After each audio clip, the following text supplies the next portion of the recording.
Bonjour à tous et merci de suivre RTI2, la chaîne plus proche de vous. À la une de l'actualité, ils occupent anarchiquement les ponts pour leur commerce afin de gagner leur pain quotidien.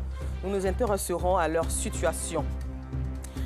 Et puis dans l'optique d'être toujours plus proche des populations, nous décrirons ici la situation d'insalubrité dans les différents points de vente du Garba. Dans les communes d'Adjamé et de Williamsville, les ponts sont transformés en marchés à tous les niveaux. Certains occupants évoquent une insuffisance de place dans les marchés pour accueillir le trop-plein de demandes non satisfaites. Occupation anarchique des ponts, c'est un reportage signé Joël Gossé, Gilles Tonian et Bouraïma Guiré. On se croirait à une foire sur ce pont au quartier Liberté dans la commune d'Adjamé. Les marchandises sont étalées à même le sol. Difficile pour les piétons de se frayer un chemin dans ce désordre. Présents le long du pont, ces commerçants flottent au quotidien avec la mort et ne semblent pas prendre conscience du danger qui les guette ici. Karamoko Mohamed, chauffeur de minicar depuis bientôt 20 ans, a fini par s'y faire lui aussi.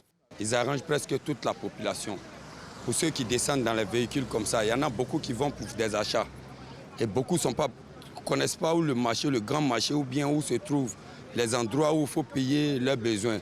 Ok, en bordure de route, en regardant, tu peux avoir peut-être accès à ce que tu t'en vas chercher au marché. Ça y est, tout prêt. Ce vendeur de chapeaux, bien que conscient du danger auquel il s'expose depuis 1 an sur ce pont, justifie sa présence en ce lieu. Les gens de la salubrité, bon, c'est ça que nous faisons. Mais on sait qu'ils ont raison, parce que ce n'est pas un lieu de vente ici, mais comme on s'est débrouillé là, ils ont raison, la vérité même. Selon certains vendeurs, ils se retrouvent là faute de place dans les marchés. La jeunesse d'aujourd'hui, il n'y a pas trop les moyens pour aller loin, mais on se débrouille quand même ici pour faire les activités qu'on peut faire. La présence de ces commerçants sur ce pont fait l'affaire de certains piétons. Généralement, j'achète des articles comme ça quand je marche. Je vois au bord, j'achète. Voilà. Parce que personnellement, je n'aime pas aller au black. Voilà, je ne trouve pas le site un peu sécurisé pour moi, donc je ne vais pas là-bas. Soit j'achète mes articles en ligne, ou bien quand je marche comme ça, je les prends. La présence d'un enfant aux côtés de sa mère à proximité des voitures nous interpelle. Je suis obligée de venir vendre. Elle paye à personne pour la regarder. Ma famille au village, son papa à Bobo, il vit seul, ses parents. Je n'ai pas de garçon à côté de moi pour m'occuper d'elle. Donc, c'est moi ceux qui m'occupent de mon enfant. Sous le pont, il y a aussi des commerçants. Ils s'en remettent à la providence. Ici, c'est l'étape de ma maman. Souvent, les voitures, là, ça fait bruit. Comme dans l'eau, même tu entends, ça fait bruit. On a peur, on n'a pas de place, on ne sait pas où on va. Autre pont, autre réalité. Ce pont piéton reliant Williamsville à un autre quartier de la commune d'Adjamé n'échappe pas à l'assaut des commerçants et mendiants. Quand on passe vraiment, bon, ça nous gêne. Souvent, en passant même avec des colis à main, en trouve que les vendeurs sont là, bon, il faut qu'ils se déplacent, bon, ça va être tous les problèmes passés. Le plus surprenant, c'est que ces personnes pensent maîtriser la situation.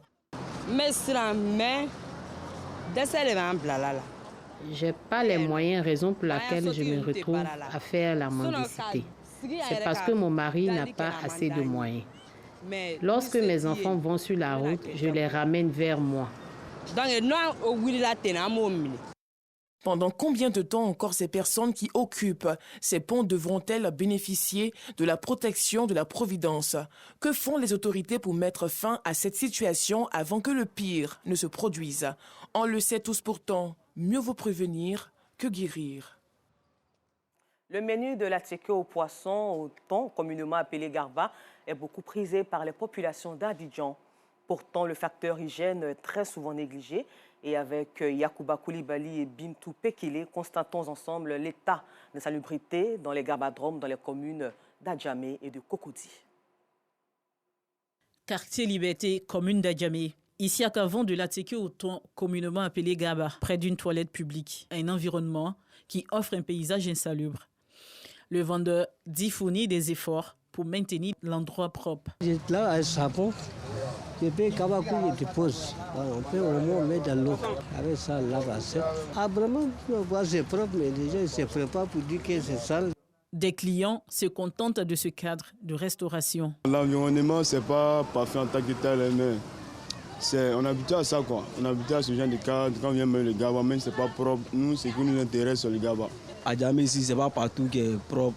Souvent, les gabas, à côté il y a les trucs sales, ils doivent nettoyer, mais souvent, on fait avec quoi. Non loin du cinéma Liberté, un gabadrome qui refuse du monde. L'hygiène y fait défaut.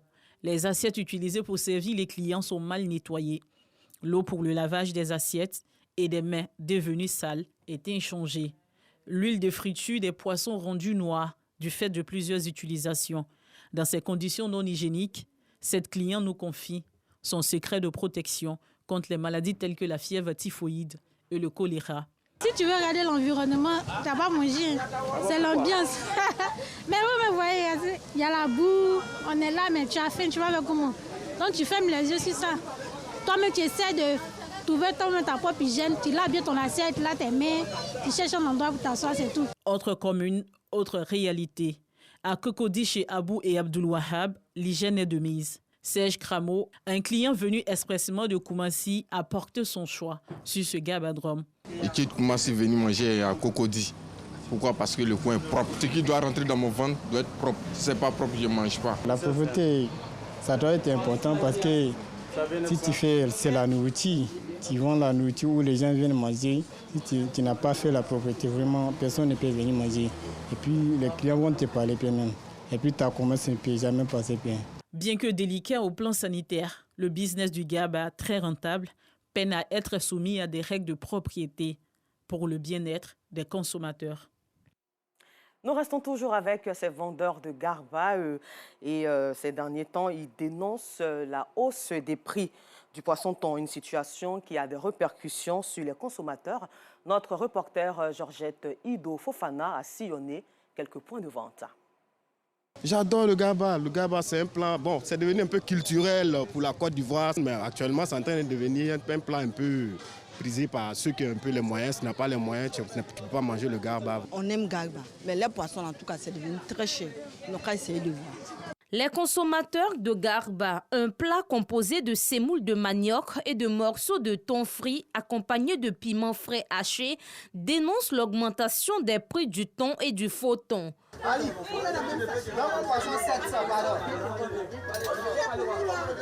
Si le carburant a augmenté, surtout que le transport en mer, si ça augmente, et aussi il faut augmenter pour pouvoir avoir les bénéfices. On aime, donc on est dedans. Le petit poisson qu'on paye à 100 francs, maintenant, est devenu à 400, à 500. Comme on aime, on est obligé de manger. On est obligé de acheter, sinon vraiment c'est cher. Adamo, vendeur de garba bien connu à la gare de Soweto dans la commune de Koumassi, indique que l'augmentation du prix du thon n'est pas de son fait. Parce que ce n'est pas de notre faute. Nous aussi, on prenait parce qu'on trop cher. Il faut qu'ici, nous, c'est des mecs qui se lavent. On va se doubler aussi, on va revendre aussi. Donc il faut que le président ait trouvé une solution, comment on va diminuer les prix de poissons. Les clients aussi seront contents. Comme Adamo, les vendeurs de garba disent être confrontés à un problème général. Le kilo de thon et du faux thon connaît une hausse depuis le port autonome d'Abidjan. Avant, on prenait les sacs 45, 50. Il y en a, c'est devenu 90, 80. Il y en a quand on prend l'enfer, ça cher. Karim est grossiste. Il sert plusieurs points de garba dans la commune de Cocody. Pour lui, l'augmentation du prix du faux thon est due à la cherté de la vie. Nous prenons en gros, on vient les livrer pour tous gagner un peu dessus. Le prix est augmenté, c'est selon du port. Et là-bas, c'est en fonction de leur prix que nous faisons notre prix au quartier aussi. Bon, là-bas, souvent, ils n'ont pas laissé le prix. Bon, si là-bas est bien organisé, les quartiers aussi seraient moins chers aussi. Maintenant, c'est devenu cher. Et même n'arrive pas à s'en sortir, nous aussi, on n'arrive pas à s'en sortir. Le collectif des vendeurs de garba et propriétaires de Garbadrome, lieu de vente de garba, avait annoncé un arrêt de travail le 20 août dernier pour dénoncer la flambée du prix du faux thon. L'hôpital général de Port-Bouët vient d'être doté d'une couveuse estimée à une valeur de 4 millions de francs CFA. Un geste de la team des natifs du 4 août, un groupe de jeunes constitué à partir des réseaux sociaux. Et l'objectif de ce geste est de faciliter la prise en charge des prématurés. C'est reparti avec Georgette Ido Fofana. Ce bébé de 2 mois est né prématuré à l'hôpital général de Port-Bouët. En raison du manque de couveuses dans ce centre de santé, sa mère a eu recours à d'autres méthodes. Aujourd'hui, il a des problèmes récurrents de santé. On dit que l'enfant était prématuré. On lui a pas mis dans la couveuse, c'est sur ma poitrine. Arrivé à la maison, s'il veut travailler, tout ce qu'il veut faire, lui, de l'attacher sur ma poitrine pour que ma vapeur n'a qu'à couler sur l'enfant. Là, il peut tenir ma vapeur. Comme il ne se sent pas bien, s'il vient à l'hôpital, vous venez voir les médecins, ce qu'il ne voit pas.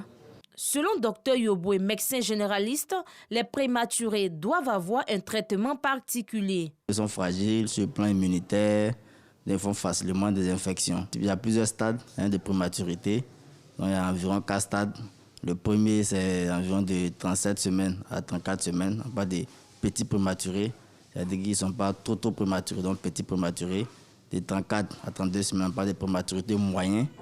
De 32 semaines à 28 semaines, on parle des grands prématurés. Et en moins de 28 semaines, on parle des très grands prématurés, mais des prématurés, c'est-à-dire qu'ils ne sont pas viables.